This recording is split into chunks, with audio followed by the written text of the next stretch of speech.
말씀의 제목 읽어봅시다. 시작. 교회의 질서다. 교회는 반드시 질서가 있어야 합니다. 하나님께서 세우신 것 앞에 질서가 있다. 그래서 이 질서는 영적 질서와 육체적 질서 두 가지로 나눌 수 있습니다. 육체적인 질서는 교회의 조직과 체계와 직분과 맡은 권위에 대한 것에 관련되어진 질서다.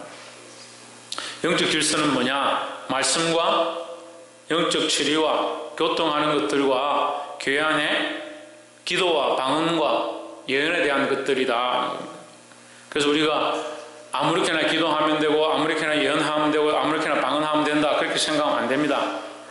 우리가 기도하는 것도 방언하는 것도 예언하는 것도 질서를 따라서 해야 되는 겁니다.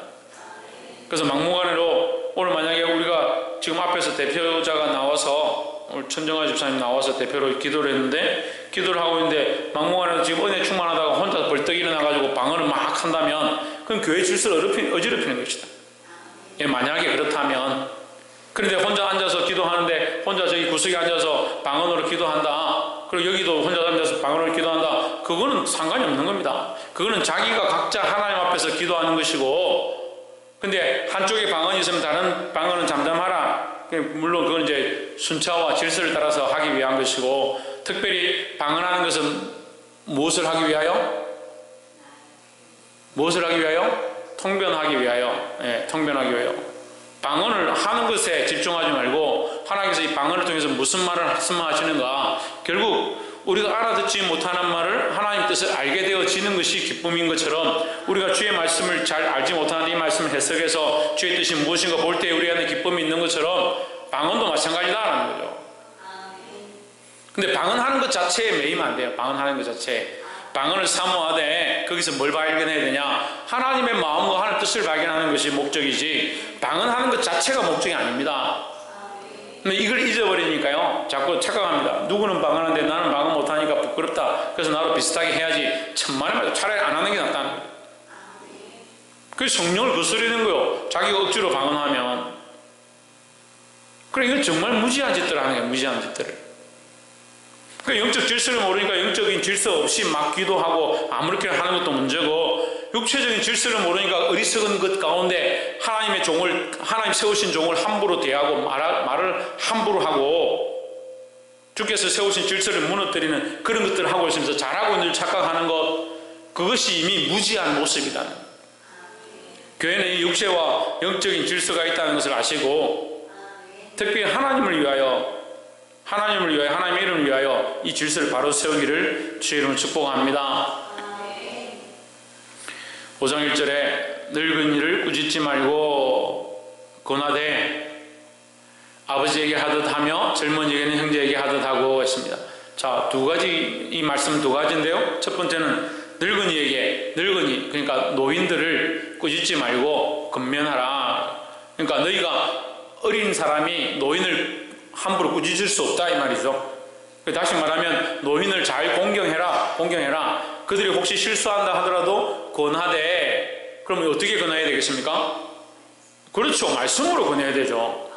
그건 하나님 말씀 아닌데 무조건 권해서 이렇게 하십시오 저렇게 하십시오, 안 맞다는 거예요. 될 수 있으면 말씀 안에서 어른들을 공경하되 말씀 안에서 틀린 부분들은 이렇게 권면할 수 있다는 거죠. 교회 안에 나이 있는 분들 우리가 잘 공경해야 한다. 성경에도 노인들의 조언을 듣지 않고 친구들의 조언을 듣다가 나라가 망하는 그런 일들을 우리가 봅니다. 우리가 하나님 세우신 이 백발의 중요한 것, 나이의 연배의 중요한 것, 그 질서도 또한 이해를 하고, 우리가 할 수만 있으면 서로 잘 선비되 어른들을 공경하되 뭐라고요?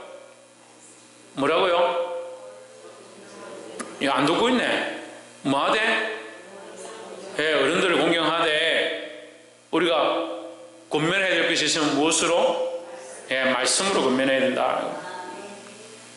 자꾸 말씀 빼고 하나님 빼니까 문제요. 자기 생각으로 권면하면 그건 뭐하러 권면합니까?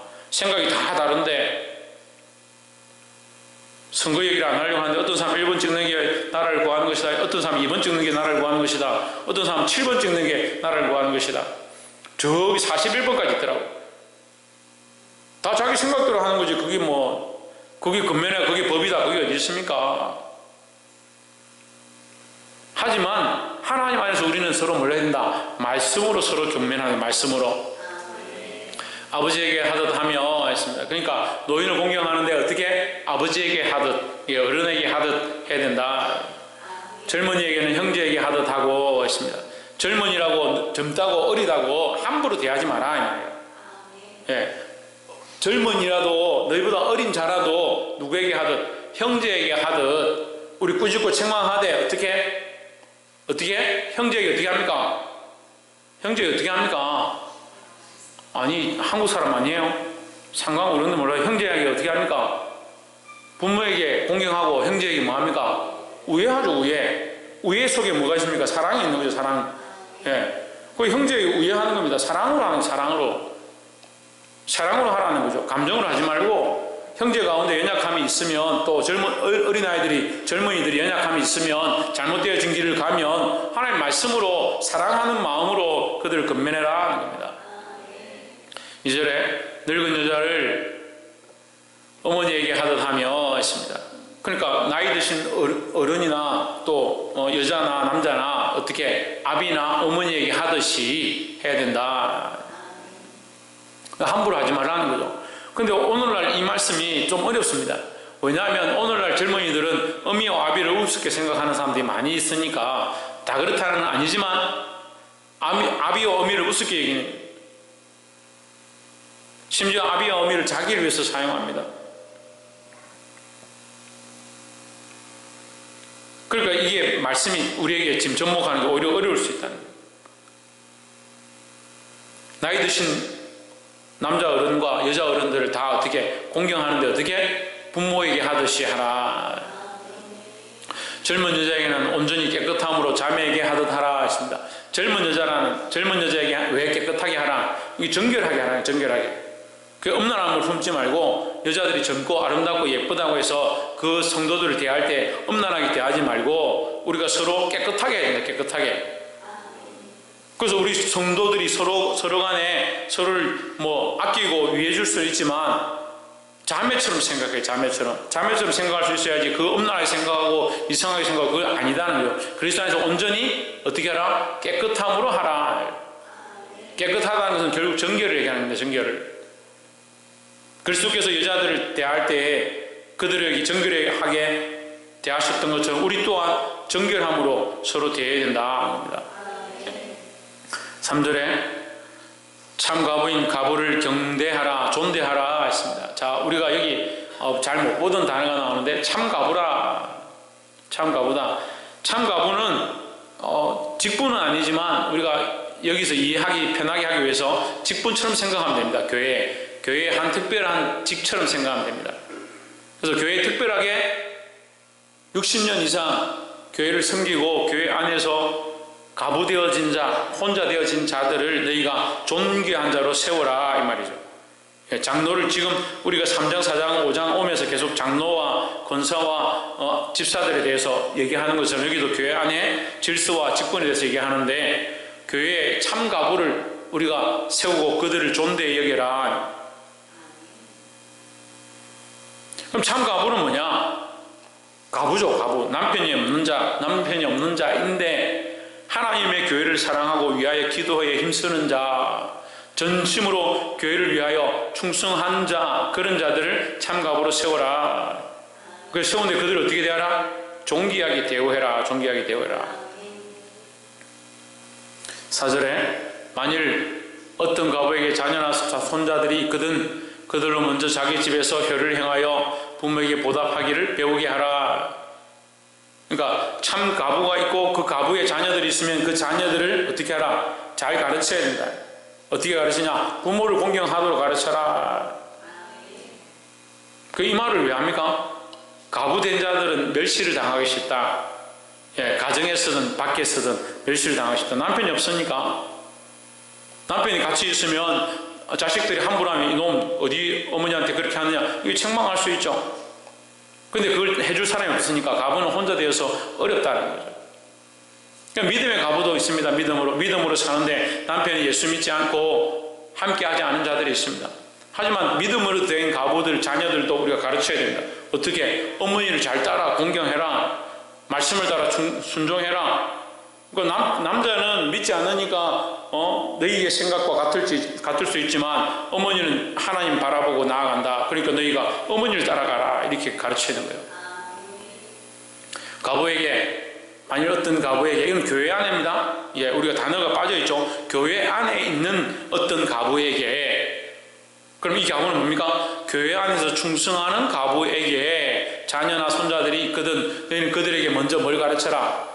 예, 그 부모에게 효를 행하여 부모에게 보답하기를 배우게 먼저 가르쳐라. 홍진은 뭘 가르쳐라? 누구에게? 예, 부모에게 효하기를 먼저 가르쳐라. 이것이 하나님 앞에 받으실 만한 것이니라 했습니다. 그러니까 교회가 이렇게 하나님 앞에 나와 충성하고 헌신하고 봉사하고 주일 지키고 11조하고 이런 것들을 중요하게 생각하지만 또한 더 중요한 부분들이 또 있는 겁니다. 부모를 공경하고 어른들을 공경하고 가부된 자들을 우리가 잘 대우해 주는 것, 그거 하나님 원하신다. 그게 하나님 앞에서 받으실 만한 것이다. 다른 거는 잘하죠. 자기에게 유익된 건 잘하는데 이렇게 소외된 사람들, 홀로 된 사람들, 가난한 사람들 돌아보는 그런 것들은 잘 안 합니다. 왜? 자기에게 별로 유익하지 않으니까. 근데 이렇게 하는 것이 구제하고 돕고 가부된 자를 돌아보는 것이 하나님 앞에 받으실 만한 것이다. 그러니까 받으실 만한 것이다. 하나님께서 기뻐하는 것이다. 예, 이해가 안 되면 하나님께서 기뻐하실 만한 것이다. 이렇게 하면 이해가 됩니다. 그러니까 이렇게 왜 이게 기뻐하는 것이냐? 이거는 자기에게 별 유익이 없습니다. 이렇게 한다고 해서. 그렇잖아요. 자식을 가르쳐서 그 부모를 공경케 한다고 해서 그것이 내게 유익된 거 아니잖아요. 그리고 그런 가부를 돌아본다고 해서 내게 유익된 게 아닙니다. 내 육신의 유익을 위해서 하는 게 아니니까 오히려 하나님께서 기뻐하신다는 거죠. 이제 우리 인간들의 생각이요, 참 이게 아침에도 얘기했지만 교만하고 교만해가 자기를 위한 생각으로 철저히 되어지니까요. 자기 유익을 위해서, 신앙생활도 자기 유익을 위해서 하고요. 자기 하고 싶은 거, 남들이 인정해 주는 거, 교회 안에서도 남들이 칭찬받는 거, 그런 걸 하고 싶어 하는 거예요. 하나님 앞에서 받으실 만한 것들은요, 사람이 받지 않는 거예요. 다시 말하면 사람이 받지 않는다는 말이 아니고 사람에게 별로 드러나지 않고 사람들에게 별로 인정받지 못하지만 하나님 그를 인정하신다 이 말이에요. 이해가 되십니까? 왜? 아니면 사람들 앞에 받을 만한 것이요, 이렇게 해야 되잖아요.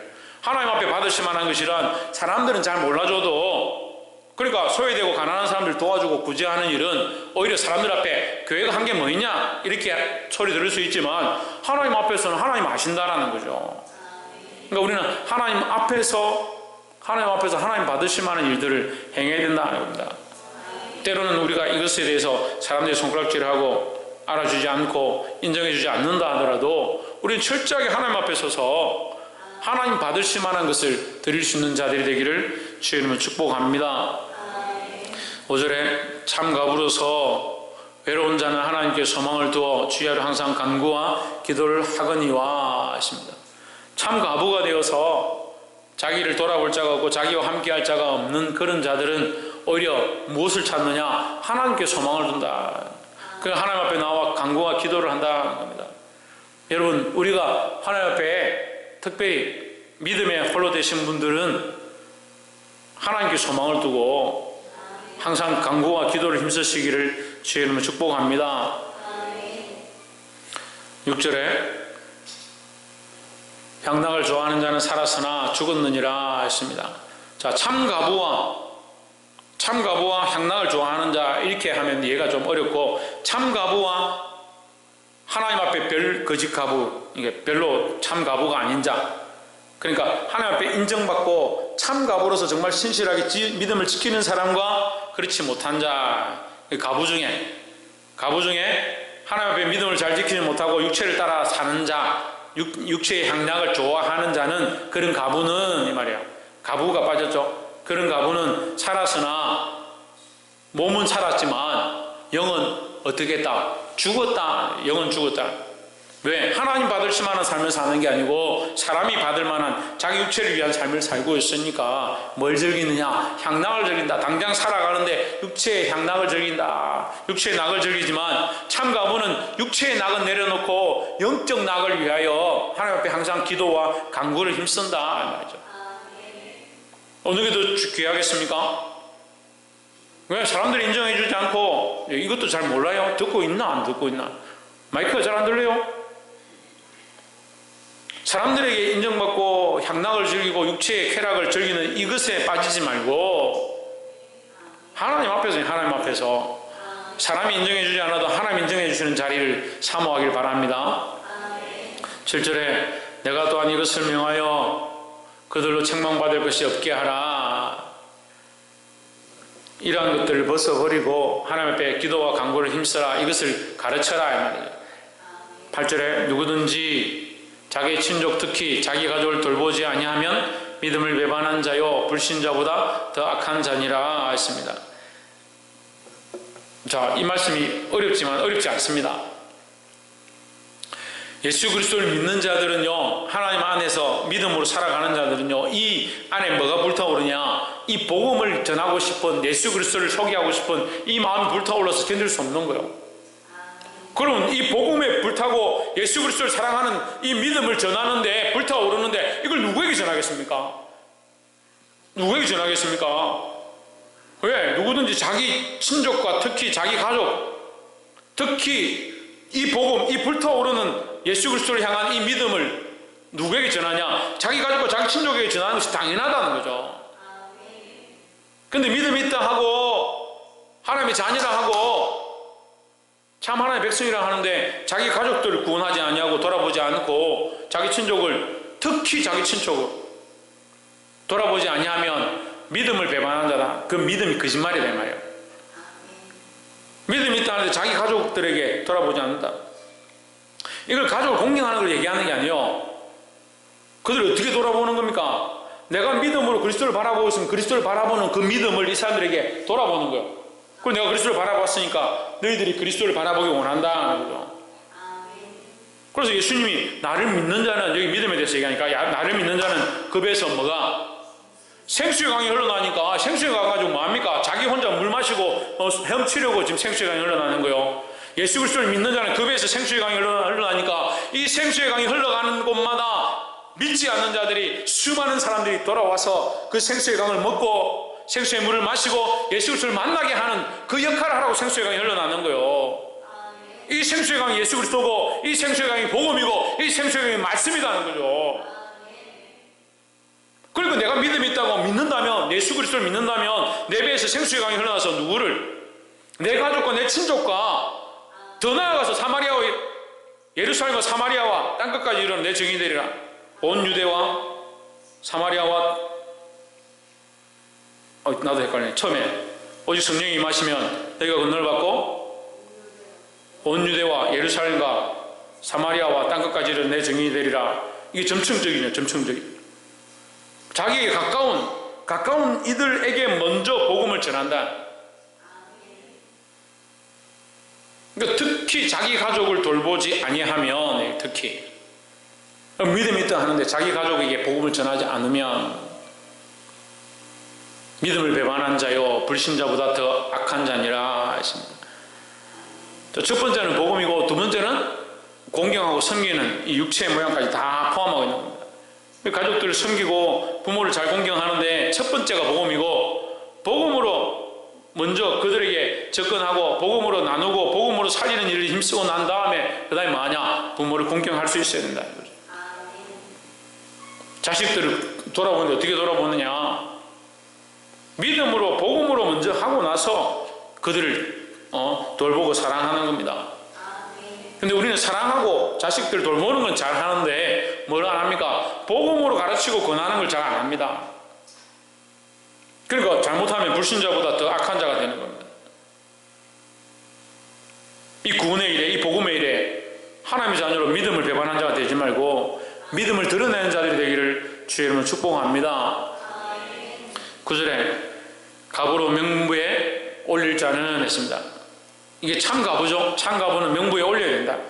명부에 기록되어진 참가부는 뭐냐? 나이가 60이 덜 되지 않냐고. 나이가 60이 넘었고 한 남편의 아내였던 자로서, 그러니까 순결하다는 거죠. 여기저기 시집가고 이 남자하고 결혼했다가 또 저 남자하고 결혼했다 이렇게 하면 그건 바른 질서가 아니다.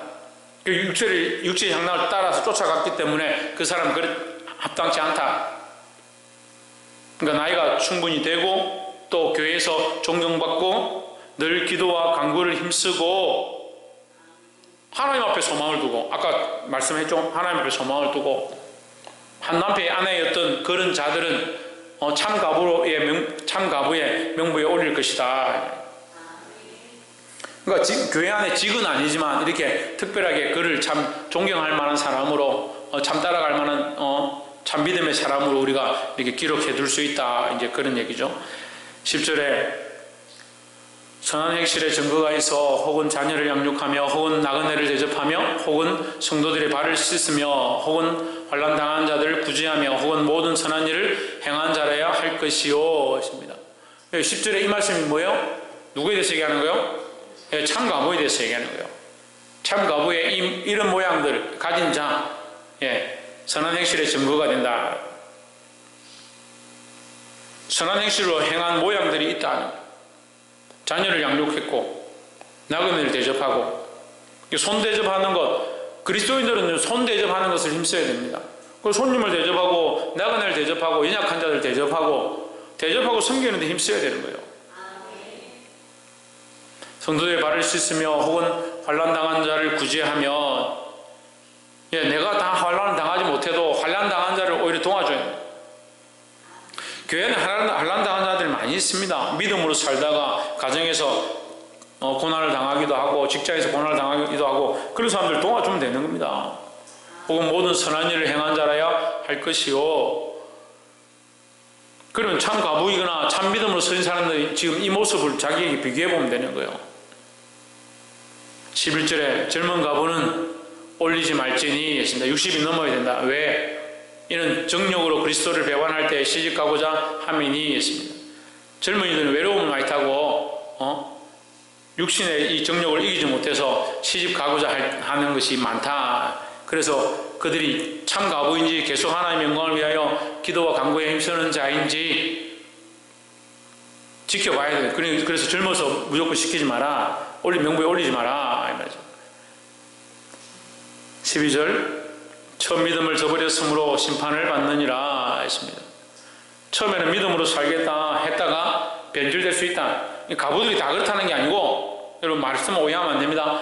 참 가부로 올릴 자들이 있고 그렇지 못한 자들이 있는데, 젊은 자들 중에 끝까지 이 믿음을 잘 못 지키다가 육신에 따라서 시집을 가는 자가 있다. 시집 가도 괜찮은데 자기 정말 육신의 중력을 못 이겨서 시집 가서 좋은 가정을 이루면 괜찮죠. 하지만 육신을 따라서 가버리고 배반해서 자꾸 가게 되면 그런 사람을 참 가부로 쓰기는 합당치 않다 이 말이죠.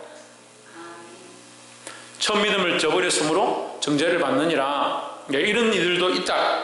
그러니까 미리 이 말은 뭐죠? 12절 처음 믿음을 저버렸으므로, 이 말은 처음 젊었을 때 그들을 참 가부의 명부에 올려놓으면 뭐 어떻게 돼요? 명부에 올렸는데 믿음을 배반해가지고 시집 가버렸다. 그러면 이게 교회도 민망하고 믿음을 저버렸으니 정죄를 받느니라. 그걸 왜 그런 식으로 했냐고 정죄받을 수 있다 우리가. 그러니까 함부로 올리지 말라는 거죠. 그게 충분한 나이가 되어지고 그런 조건이 되어지면 그렇게 모범적인 신앙생활을 하는 사람들을 너희가 올려라. 11절처럼 잘못 올렸다가 젊은이들 올렸다가 12절처럼 이렇게 민망하게 될 수 있다 이런 얘기죠. 이해가 됩니까?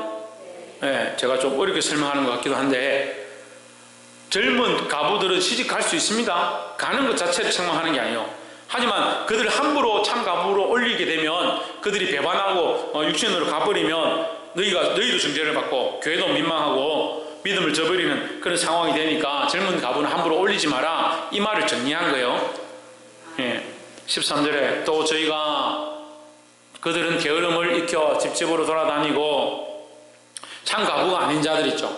참 가부가 아닌 자들, 믿음을 배반하는 자들의 모습이 어떻느냐. 게으름을 익혀 집집으로 돌아다니고 할 일이 없어서, 이 게으름이란 말을 우리가 성경은 게으름이라 했는데 우리가 이해하기 쉬운 단어로 말하자면 할 일이 없었어요. 할 일이 없어서. 할 일이 없으면 여자들이 뭐 하냐? 집집마다 다니. 지금은 요즘은 이제 다 맞벌이도 하고 바쁘니까 저는 이런 사람들 별로 없다라고 생각하는데 옛날에는 그랬어요. 여자들이 할 일이 없잖아요. 그럼 집집마다 모여 다니는 거예요. 모여서 고수도 치고요, 놀고요, 고구마 까먹고요. 할 일이 없어서 집집마다 돌아다니고 게으를 뿐 아니라 쓸데없는 말을 하며, 그러니까 죄송한 얘기지만 할 수 있으면 말을 많이 하지 않는 것이 유익하다. 말을 안 하는 게 좋다고 해서 말을 하지 말라는 말이 아니라 실수하지 않도록 쓸데없는 말을 하지 마라. 쓸데없는 말을 하지 말며 일을 다 만들며, 일을 만드는 사람이 있습니다. 일을 해결하고 문제를 해결하고 정리하는 사람이 아니고 일을 자꾸 만드는 사람이 있습니다.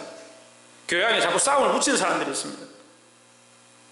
무슨 말인지 알겠습니까? 이 사람하고 이 사람하고 서로 사이가 안 좋다. 그러면 이 사람한테 가서 화해해라. 이 사람한테 가서 하면 이해해라. 그래서 서로 화해를 붙이는 사람이 있는 반면에 서로 싸움을 붙이는 겁니다. 그럼 일을 자꾸 더 만들어내는 거죠. 거기 둘이 붙이는 것도 모자라서 또 서희 붙입니다. 4명 붙입니다. 그래가지고 싸움이 더 커지게 만들고 교회의 싸움이 되게 만들어요. 그럼 막상 이게 다 터지고 나면요, 자기는 안 했다라고 거짓말하는, 발뺌만 하고. 교회를 보니까요, 제가 목회를 해보니까 또 주위에 목회하시는 분들 보니까 말 많이 하는 것들이 항상 문제를 일으키는 거예요. 그리고 문제를 일으키고 나서 나중에 책임을 물으면 자기는 절대 안 했다고 그래요. 그렇게 하려고 한 것도 아니고 그렇게 한 것도 아니다. 그랬으면 처음부터 말을 하지 말았어야죠. 그러니까 쓸데없는 말을 하지 말며 일을 만들며 마땅히 아니할 말을 하나니 2번 얘기합니다. 쓸데없는 말, 마땅히 아니할 말, 그죠? 말에 대해서 지금 계속 얘기하는 거예요. 죄송한 얘기지만 자매들 특히. 근데 형제들도 자매들 같은 사람들이 있더라고요. 자매들도 형제 같은 사람이 있고, 그래서 성경에 너희는 대장부와 같으라 했으니까 자매들 중에도 대장부 같은 자가 있고, 예? 대장부 같은 자가 있고, 형제들 중에도 계집애 같은 사람이 있고. 계집애 같다는 게 이게 뭐 여자들이 안 좋다는 비하할 말이 아니고, 여자들 중에도 담대해서 믿음으로 살고 끝까지 정조를 지키고 주님을 위해 사는 사람이 있고, 남자들 중에도 믿음으로 살지 못하고 쓸데없는 말들을 만들어내고 마땅히 아니할 말을 하는 자들이 있다. 너희는 이런 자들이 되지 말라는 거죠. 14절에 그러므로 젊은이는 시집가서 아이를 낳고, 이 젊은이는 가부도 말하고 또 젊은 여인도 얘기하는 겁니다. 그 젊은 여인들은 가부가 되었던 처녀가 되었던 될 수 있으면 시집가서 아이를 낳고 집을 다스리고 대적에게 비방할 기회를 조금도 주지 말기를 원하노라. 대적이 비방하는 겁니다. 젊은이들이 시집가지 않고 있으면 저 문제가 있어서 그러나 저 뭐가 있는 거 아니야? 이렇게 비방할 수 있다는 거죠. 뭐 할 수만 있으면 시집가서 자녀를 낳는 것이 교회도 덕이 되고 그 자녀에 대한 생명도 하나님 앞에 돌려드릴 수 있다라는 거죠. 그러니까 대적에게 비방할 기회를 조금도 주지 말기를 원하노라. 그러니까 여기 이걸 가부를 접목하면 이렇게 됩니다. 가부가 젊은 가부가 어린데 시집가지 않고 있다가 원수가 대적하고 험난하다고 시집 안 가고 있다고 놀리고 그걸 비방할 수 있는 기회를 주지 마라. 할 수 있으면 젊었을 때 너희가 끝까지 믿음을 지키지 못할 것 같으면 빨리 시집가서 자녀를 낳는 것이 오히려 낫다라는 거죠. 그러니까 말씀을 너무 단편적으로 보면 안 됩니다. 말씀을 단편적으로 너무 보면 안 돼요. 그러니까 이 말씀을 지혜롭게 잘 해석해서 하나님 위한 교회의 실수로 잘 써야 되는 겁니다.